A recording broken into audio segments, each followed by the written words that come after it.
Bonjour et bienvenue dans le premier épisode du podcast des jeunes écologistes sur la condition animale. Aujourd'hui, on va parler de l'alimentation et donc notamment des enjeux environnementaux et sociaux qui en découlent. Donc aujourd'hui, on va aborder le sujet de l'alimentation, donc à travers la condition animale notamment, et donc on va voir les enjeux environnementaux et sociaux qui en découlent.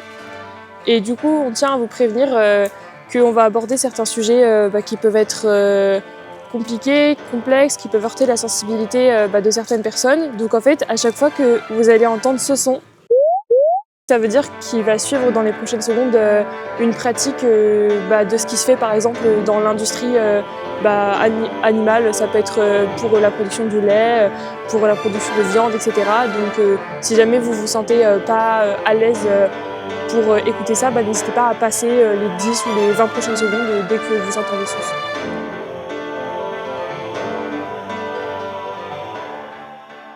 Et moi, je suis Cassandra Marchal, du coup, je suis dans le GT Conditions Animales des jeunes écologistes. Et du coup, je suis accompagnée de Marguerite et Aurélia.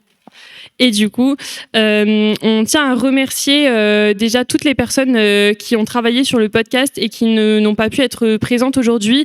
Et notamment Elliot Kazinari-Konieczka qui a énormément travaillé sur ce podcast et qui n'a pas pu être présent. Donc ce podcast il émerge d'une idée du coup du groupe de travail Conditions Animales. Donc début juin, on a eu l'idée de faire de base une formation vidéo du coup qui s'est transformée en podcast. Donc c'est c'est l'aboutissement de 5 mois de travail ce podcast. Et donc on a vraiment essayé de sourcer un maximum nos informations. Maintenant, je vais laisser la parole à Marguerite du coup pour parler du grand 1, donc les problèmes liés à l'exploitation humaine des animaux. Donc, dans ce premier temps, comme tu l'as dit, Cassandra, on va parler des problèmes liés à l'exploitation des animaux par les humains et les humaines, notamment la souffrance animale, l'impact sur l'environnement, puis on fera un aparté sur des considérations plus sociologiques. Donc, on va tout d'abord s'intéresser à la souffrance animale provoquée par l'exploitation de leur corps en général, et évaluer dans quelle mesure notre alimentation en est la cause matérielle principale. Avant toute chose, les animaux sont dotés de sentience. C'est-à-dire qu'ils ont la capacité d'éprouver des choses subjectivement, de vivre des expériences à la première personne. Par exemple, ils peuvent ressentir la peur, la douleur et le plaisir et ont la volonté de rester en vie. La déclaration de New York sur la sentience animale, qui date d'avril 2024, a réuni des centaines d'expertes et experts sur le sujet. Et elles se sont entendues pour affirmer que la sentience est scientifiquement prouvée pour les mammifères et les oiseaux et qu'il y aurait une possibilité de sentience chez tous les vertébrés et même certains animaux invertébrés. Ces scientifiques précisent aussi que ce n'est pas parce que la sentience n'est pas prouvée qu'elle n'existe pas chez les autres animaux. Yale juge ainsi irresponsable une négation de la sentience des animaux et invite à être attentive et attentifs à leur bien-être. Or, le problème, c'est que les animaux subissent de nombreuses et graves violences dans les exploitations, et pas seulement dans les exploitations industrielles des grands groupes, même si, bien sûr, les violences y sont à leur paroxysme. Dans les abattoirs industriels, les animaux arrivent très tôt le matin et restent enfermés, entassés dans de minuscules espaces pendant des heures avant d'être abattus. Déjà violent, ce n'est pourtant que le début d'un long et douloureux périple vers la mort. Dans les abattoirs, y compris les abattoirs bio et malgré quelques assurances que garantit le label, l'étourdissement échoue souvent ou la mise à mort est trop éloignée de l'étourdissement, laissant le temps aux animaux de reprendre conscience.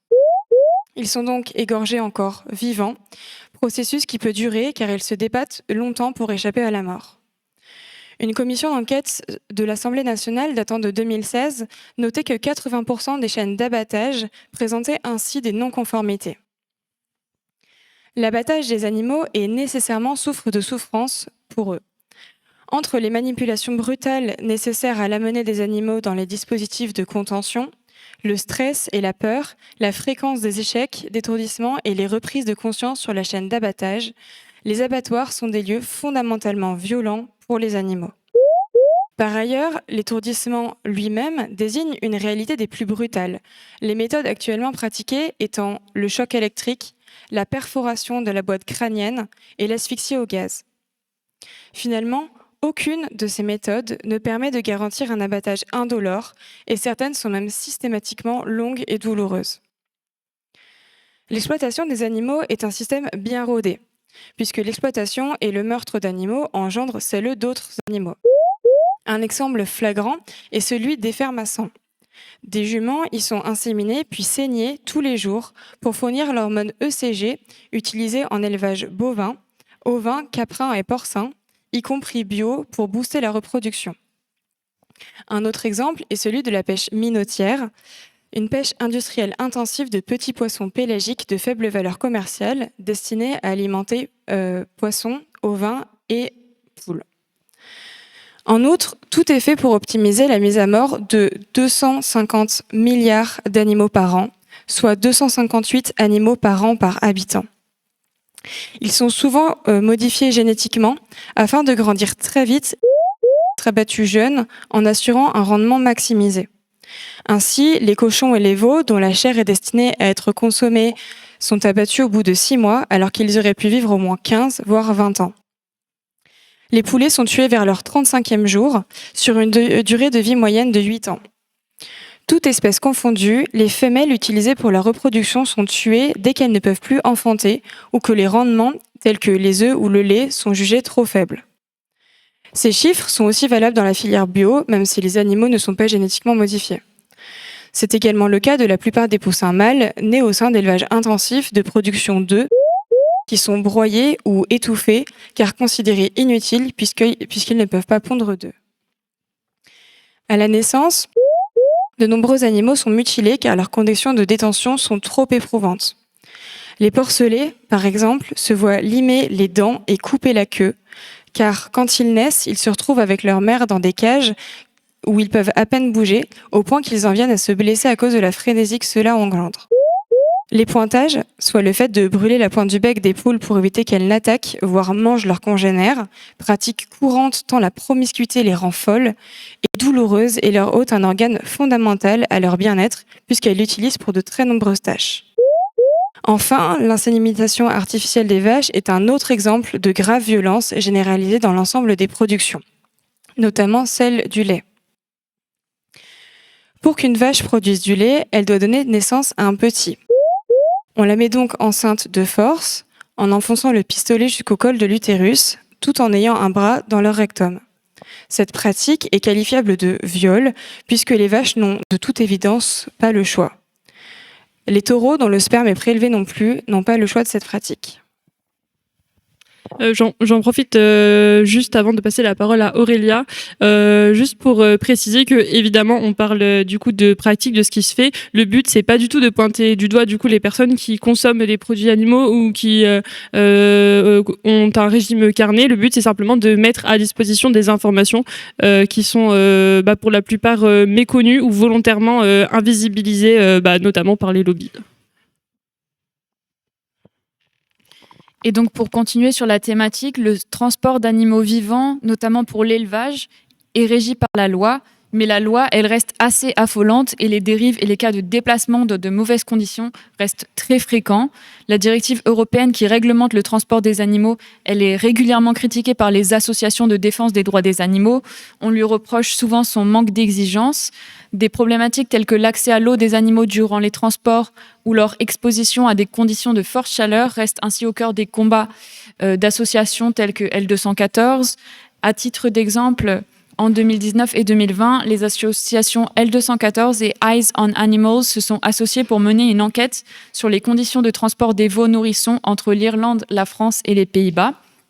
Et durant cette enquête, les associations ont pu constater et dénoncer les conditions de transport dont sont victimes les veaux. Ces derniers pouvant être exposés à des cas de maltraitance physique ou à des manquements graves d'accès à l'eau.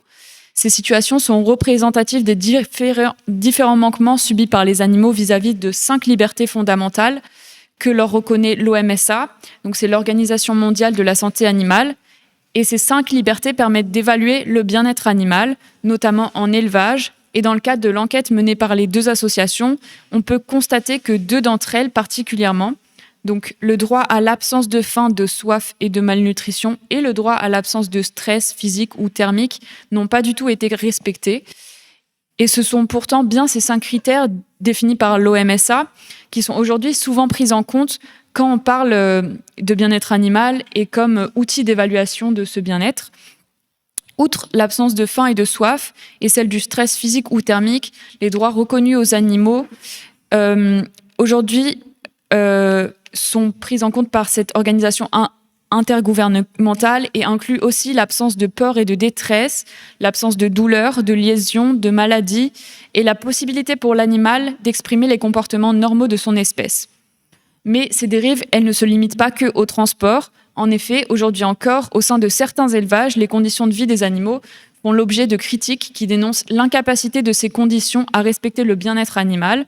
C'est par exemple le cas pour les poulets de chair et les poules pondeuses. Il y a un schéma du ministère de l'Agriculture à ce propos qui relate les lois en vigueur en France pour la durée de transport légal des animaux.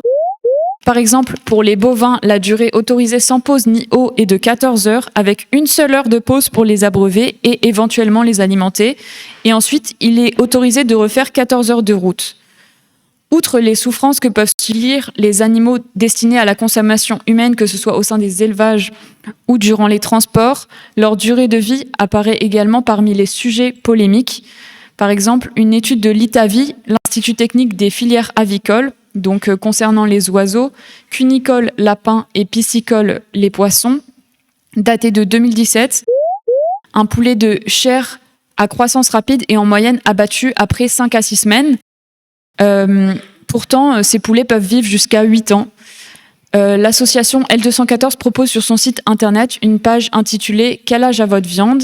Et cette page, elle récapitule à partir de nombreuses études et sources techniques et scientifiques pour différents animaux d'élevage les durées de vie moyenne avant abattage comparées à l'espérance de vie moyenne, estimée grâce à la durée de vie observée pour des individus placés en refuge. Et les poules pondeuses pour les œufs sont abattues à 18 mois environ, car elles commencent à pondre moins à ce moment-là, alors que leur espérance de vie est d'environ 8 ans.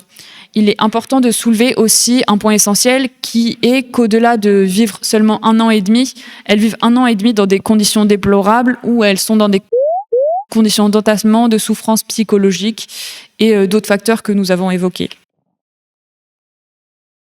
Du coup, je reprends la parole pour parler du grand B, les impacts de l'exploitation animale sur l'environnement et les populations. Du coup, on va déjà parler des impacts sur l'environnement. Il est prouvé par plein d'études que les aliments d'origine animale sont responsables de la majorité des impacts négatifs sur l'utilisation des terres, de l'eau, la biodiversité, les émissions de gaz à effet de serre et j'en passe. On estime, par exemple, je vais vous donner quelques petits chiffres, qu'un repas omnivore, donc c'est-à-dire un repas qui contient une pièce de chair animale, équivaut en termes d'impact sur la planète à 14 repas végétariens, ce qui est juste énorme. Notamment donc les gaz à effet de serre qui sont causés dans le monde à cause de l'agriculture représentent 14%. Et dans ces 14%, il y a 60% qui viennent juste de l'élevage. Donc l'alimentation apparaît donc comme un levier vraiment fondamental dans la lutte contre le réchauffement et le dérèglement climatique et environnemental. On va s'attarder un peu maintenant sur le cas de la pêche pour illustrer un peu les pollutions qu'engendre tout ce système. Évidemment, on pourrait prendre un autre exemple, mais on a voulu sortir un peu des exemples carnés des abattoirs. Donc on a par exemple 46% des plastiques flottants qui sont dans l'océan qui proviennent du matériel de pêche. Et chaque seconde, à votre avis, il y a combien de kilos de plastique qui sont déversés dans les océans chaque seconde? Je vous laisse juste quelques secondes pour y réfléchir. On a 300 kilos de déchets plastiques chaque seconde qui sont déversés dans les océans.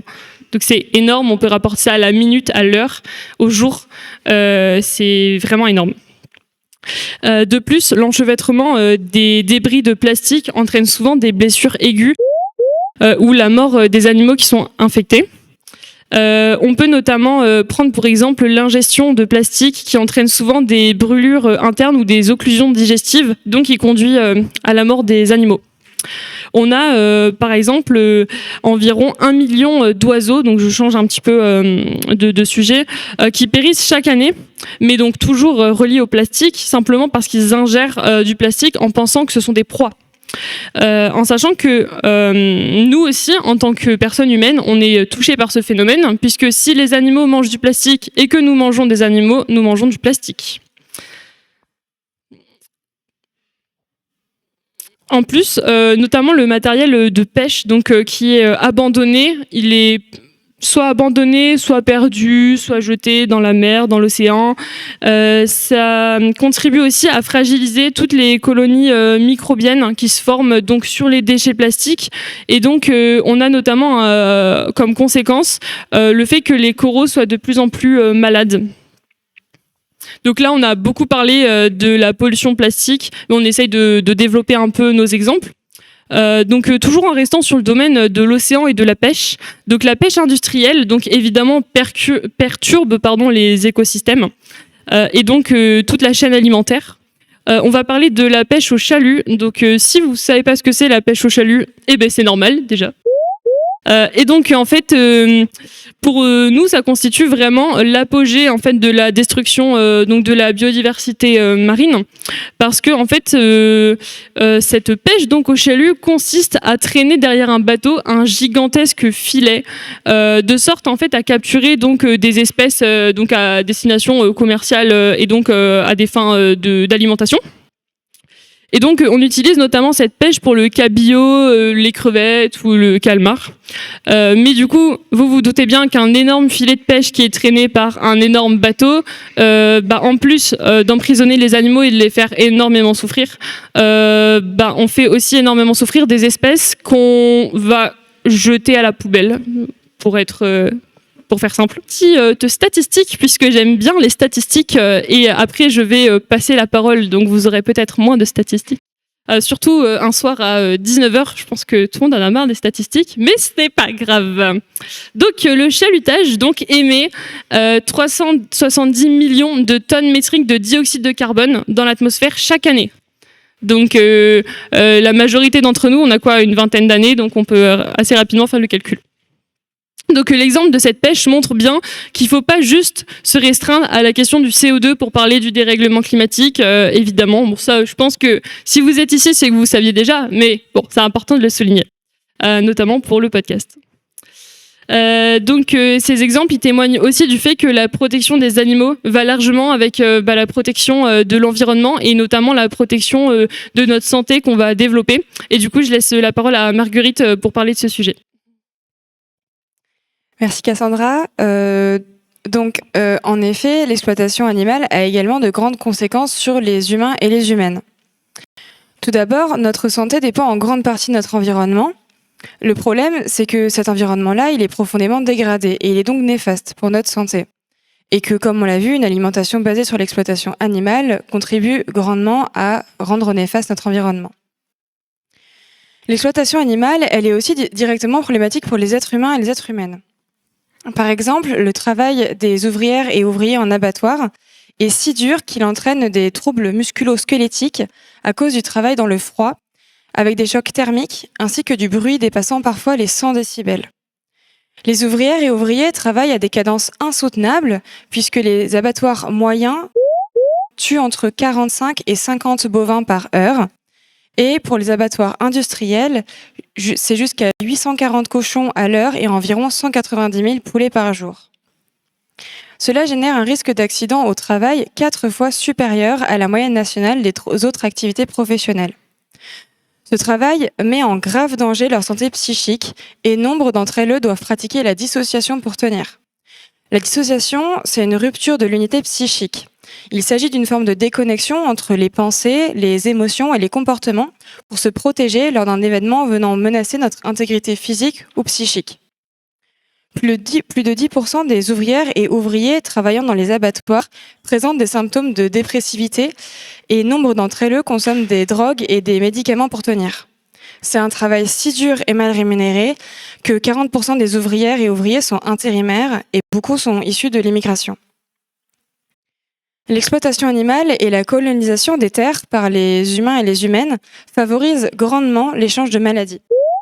Des élevages entiers sont ainsi régulièrement tués afin d'éviter la transmission de maladies à d'autres animaux, comme par exemple la grippe aviaire, mais ça peut aussi concerner l'homme, comme par exemple l'encéphalopathie spongiforme bovine, plus connue sous le nom de maladie de la vache folle, qui se manifeste dans les corps humains sous la forme d'une variante de la maladie de Creutzfeldt-Jakob qui attaque sérieusement le système nerveux.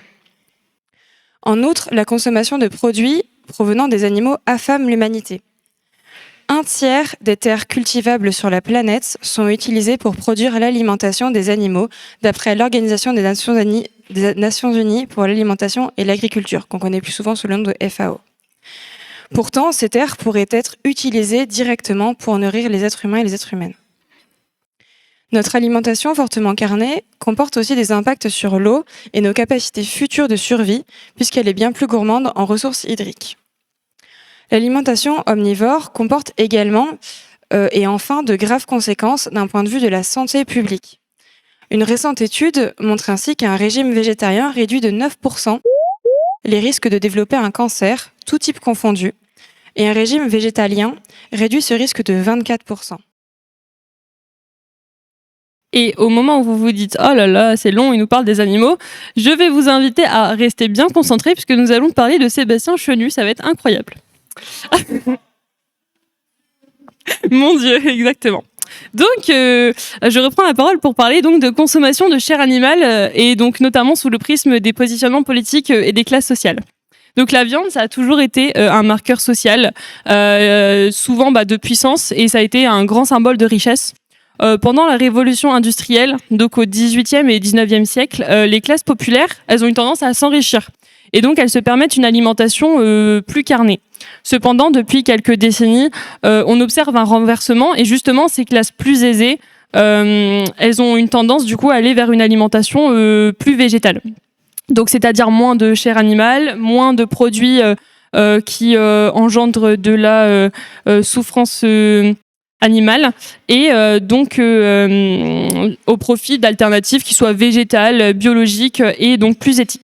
Cependant, la consommation, elle est de plus en plus, enfin, les plus élevée chez les classes populaires, car la viande agit, donc comme je le disais, comme un marqueur social. Donc en fait, les moins aisés, ils veulent en consommer pour montrer qu'ils et elles ne sont pas en manque, notamment.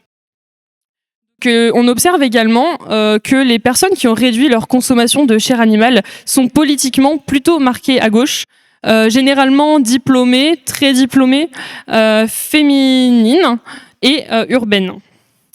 Donc cette réduction donc de la consommation des produits dérivés d'animaux est donc beaucoup associée à une forme d'élitisme. Et donc dès lors, cette réduction devient un facteur de polarisation. Donc là, je caricature, mais en gros, on a les bobos écolos qui donnent des leçons de morale face aux pauvres gens qui demandent rien d'autre qu'un bon repas. Je caricature évidemment. Donc la gauche, elle parle souvent d'écologie et d'antispécisme, donc c'est-à-dire le droit des animaux, la remise en cause du système du capitalisme agro-industriel, alors que à droite, les politiques invoquent plus le recours à tout ce qui est tradition, la logique la logique identitaire traditionnelle, le mode de vie rural, en tant que partie du patrimoine culinaire national auquel il ne faudrait pas toucher. Les alternatives végétales donc de qualité, donc par exemple les simili-carnés, les produits bio locaux, restent souvent chers et donc moins accessibles.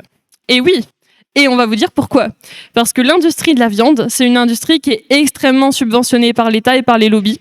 Tandis que du coup les marques françaises de référence donc dans tout ce qui est produits vegan, de simili-carné, etc. ne touchent aucune subvention, malgré pourtant une association. Elle s'associe régulièrement pour demander des subventions qui évidemment n'aboutissent pas. Quel grand suspense, dites donc. On observe également que les personnes, donc pour les personnes qui souhaitent aller plus loin dans leur démarche, il est tout à fait possible d'adopter un régime végétarien, voire vegan, à moindre frais. Tout d'abord, les contenus éducatifs sur l'équilibre alimentaire, même s'ils sont inégalement accessibles, ils se multiplient. Et je vous donne un petit exemple. Par exemple, les légumineuses, elles sont connues pour être très coûteuses et très protéinées. Et donc, l'association de ces légumineuses avec des céréales, ça peut être du pain de mie, de l'amande, des pâtes, du coup, parce qu'il y a du blé dedans, donc c'est une céréale. Donc, ce genre de produit, ça permet d'obtenir un équilibre en termes de protéines. Alors, il faut s'y connaître un peu, effectivement. Mais si vous êtes volontaire, vous pouvez venir me voir, il n'y a pas de souci. Et donc, avec un régime végétarien ou vegan, le corps peut tout à fait fonctionner correctement. On a certaines personnes à gauche, donc pour revenir un petit peu au positionnement politique, qui défendent la viande pour que les personnes les plus précaires puissent en manger. Donc c'est tout à fait normal de souhaiter que les personnes qui soient plus précaires puissent se permettre des choses qui sont généralement réservées aux personnes plus aisées.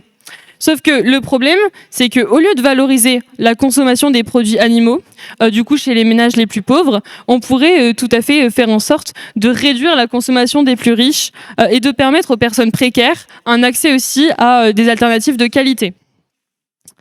Vous attendez tous le passage sur Sébastien Chenu, j'y arrive. Donc la défense de la consommation de viande est très présente à droite. Dites donc, quel suspense! Donc il n'est pas du tout rare de voir la droite et l'extrême droite caricaturer les végétariens, les végétariennes, les véganes, donc pour les discriminer. Et donc cela se fait avec la complicité des médias, hein, bien sûr. Donc l'exemple de Sébastien Chenu sur BFM TV. Donc il parlait début octobre, donc attention, tenez-vous bien. Il disait, je cite, « Un écolo complètement vegan taré qui mange des moustiques. » Ce n'est pas une blague. Donc les journalistes en plus, donc ils rigolent sur le plateau, bien sûr, évidemment. Personne ne le reprend. Donc vous voyez bien qu'il y a des problèmes déjà dans la forme des propos, mais aussi dans le fond, puisque si on veut vraiment caricaturer au maximum, les moustiques sont pas véganes. Voilà, pour les personnes qui se demandaient, voilà. Donc, au-delà de la discrimination, les politiques de droite ont un intérêt à montrer généralement, du coup, que ce sont des bons vivants, en gros, qui s'opposent aux écolos qui sont bobos, donneurs de leçons. Voilà, on connaît la caricature. Sauf que le problème, c'est que ça, en fait, ça permet de creuser l'écart entre les classes populaires et les personnes, du coup, qui sont détentrices, notamment d'un capital culturel. Et donc la droite, elle veut vraiment apparaître comme le camp qui parle au peuple en fait, et qui dit notamment je suis comme vous, qui donc prétendent être plus connectés à la réalité sociale, blablabla, tout ça on connaît. Notamment, donc, on peut ajouter que les passages des très nombreux politiciens et des très nombreuses politiciennes au salon de l'agriculture, ça profite bien plus aux personnes qui sont de droite la plupart du temps, qui veulent apparaître comme des bons vivants. En gros, c'est une manière de performer la simplicité, d'avoir une apparence, donc comme je disais, de « je suis comme vous ». Et donc pour la droite, la viande, en gros, c'est un capital symbolique viriliste. On va développer plus tard sur la virilité et le lien qu'il y a entre les deux. Mais en gros, ça leur permet de construire une opposition aux habitudes qui sont... une opposition entre les habitudes qui sont populaires et donc le mode de vie qui serait donc privilégié. Donc ce dernier, donc qui est austère et donc souvent associé aux classes moyennes urbaines écologisées, donc est disqualifié comme étant moralisateur et donc dévirilisé, tandis que le premier donc est réhabilité comme étant authentiquement national et populaire. Et donc je vais laisser la parole à Aurélia pour la suite de ce podcast. Et du coup, comme le disait Cassandra, la viande, c'est lié à un idéal viriliste, à la droite aussi, et elle a en effet une connotation très genrée. On sait que les hommes en consomment beaucoup plus que les femmes, et ces dernières, ça compose les 2/3 de personnes qui ne consomment plus du tout de viande. Ces dernières années, beaucoup de masculinistes vont aussi défendre la consommation de la viande en pensant qu'elle est constitutive d'une virilité forte. C'est d'ailleurs pour ces raisons que les milieux masculinistes parlent des hommes végétariens et des hommes véganes comme des hommes soja, alors qu'en réalité, le besoin d'alimentation en viande, c'est un pur mythe. L'alimentation végane, c'est une histoire de protéines complètes. Par exemple, une image qu'on peut utiliser, c'est celle des Lego. Donc, pour construire un Lego, il faut des briques et les empiler. Et là, c'est pareil. Pour construire une protéine, le corps, il utilise 20 briques différentes qui sont appelées les acides aminés. Donc, on a 20 acides aminés. Il y en a entre 11 et 12 que le corps produit naturellement, et donc il reste 8 à 9 que le corps ne peut pas produire et qu'on doit trouver dans l'alimentation.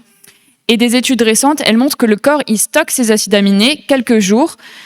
Autrement dit, vous l'aurez compris, il suffit de diversifier son alimentation sur quelques jours pour que le corps il puisse produire des protéines en assemblant les acides aminés. Donc, il est important de varier ses sources de protéines, les petits pois, les lentilles, les haricots, pour fournir régulièrement toutes les briques nécessaires pour construire ces protéines. Justement, tous les 8 acides aminés que le corps doit ingérer sont présents dans les végétaux, les légumineuses et les céréales. Et le tout, c'est de diversifier. Tous les 8 acides aminés sont dans les lentilles, par exemple. L'avoine en contient aussi beaucoup. Et les protéines de pois texturées sont aussi une alternative. Et il y a plein d'autres aliments qui permettent sans problème d'avoir tous ces acides aminés et donc plein de protéines. Donc, c'est pas vraiment la viande qui va vous rendre plus fort. Voilà. Il y a aussi une performance de genre dans le choix de l'alimentation. En effet, bien souvent, les femmes sont assignées à la cuisine dans la sphère privée, mais les hommes vont endosser le beau rôle dans la sphère publique en étant des grands chefs cuisiniers. Par ailleurs, il y a aussi une construction genrée autour des aliments consommés. La viande, elle est associée à la masculinité et la virilité, comme on l'a dit. Ainsi, en France, la viande est citée comme le premier aliment essentiel en plus grande propension par les hommes. 71% d'eux pensent que c'est le cas, que par les femmes, seulement 59%. Et de plus, dans une enquête menée aux États-Unis sur 11 000 personnes, seulement 24% des véganes étaient des hommes, alors que les femmes, elles, étaient 76% à l'être. Et on observe aussi que les personnes qui mangent moins de viande de façon générale, en fait, ce sont les personnes minoritaires, donc les personnes racisées, LGBTQIA+, et les femmes notamment. Et donc, en fait, on se rend compte que les personnes qui sont le plus touchées par les phénomènes de domination peuvent éprouver une empathie plus facilement envers les animaux qui sont en fait eux aussi minorisés par rapport au groupe de personnes dominants au sein de la société. En fait, ce qu'on observe, c'est que les discriminations sont liées à la cause animale. Les personnes qui pensent que la cause animale n'est que peu importante, ce sont les personnes les plus enclines aussi à penser que les femmes sont inférieures aux hommes ou des personnes LGBT-phobes. Et en conclusion de tout ça, les animaux souffrent. Donc, à nous de voir comment on peut adapter nos comportements pour se mettre en adéquation avec nos valeurs et mettre fin à la dissonance cognitive qu'on peut ressentir quand on consomme de la viande. Et aussi, c'est pas seulement une question d'éthique, il en va aussi de notre survie dans des conditions décentes et aussi d'un idéal écologique, même si en ce moment, c'est de plus en plus difficile, notamment avec la montée de l'extrême droite. Voilà, toujours taper sur eux.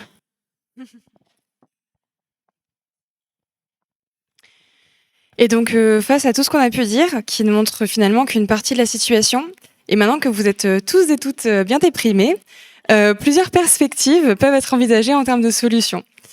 Pour ça, donc, on se base sur notre expérience pour proposer plusieurs pistes qui s'adaptent aux situations de chacun et chacune pour qu'on avance à notre rythme. S'informer, c'est la première chose à faire selon nous. Chaque personne va à son rythme, comme je l'ai dit, mais le but, c'est d'essayer de se défaire des œillères que nous avons pour essayer de consommer en ayant conscience de ce que cela engendre, et aussi d'en parler autour de soi. En termes d'action, la chose la plus impactante que nous puissions faire, c'est bien sûr de diminuer la part des produits provenant des animaux dans notre alimentation, voire de la supprimer d'ailleurs complètement. On sait que c'est pas évident, et c'est pour ça qu'on vous a préparé quelques pistes qui peuvent vous aider.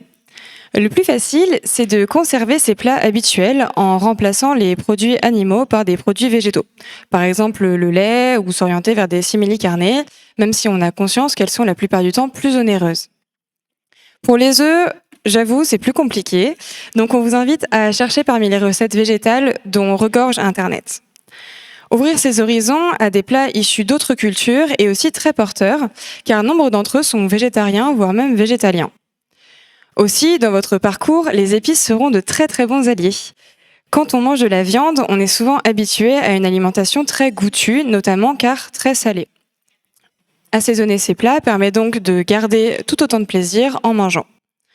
On vous indique sur la page du podcast des comptes et sites internet qui pourraient beaucoup vous aider. Et pour les personnes présentes ici, on vous invite à venir nous voir si vous avez envie d'en savoir plus. Bien que la croyance selon laquelle les personnes végétariennes et végétaliennes sont carencées soit un mythe tenace, tout changement d'alimentation est à réaliser avec précaution. On vous conseille ainsi d'en parler avec le personnel médical qui vous suit.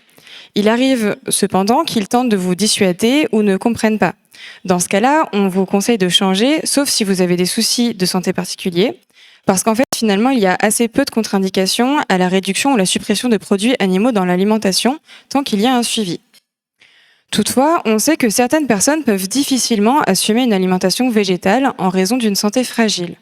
Il ne s'agit donc pas de culpabiliser qui que ce soit, mais de fixer un horizon désirable auquel chacune et chacun essaie de tendre au maximum. Un premier travail à faire, donc, c'est de prendre conscience de la place de l'animal dans la société aujourd'hui et de se mettre en cohérence avec ses valeurs. Une autre chouette perspective, c'est d'en parler autour de vous. Les discussions permettent de s'informer et de se soutenir dans les démarches.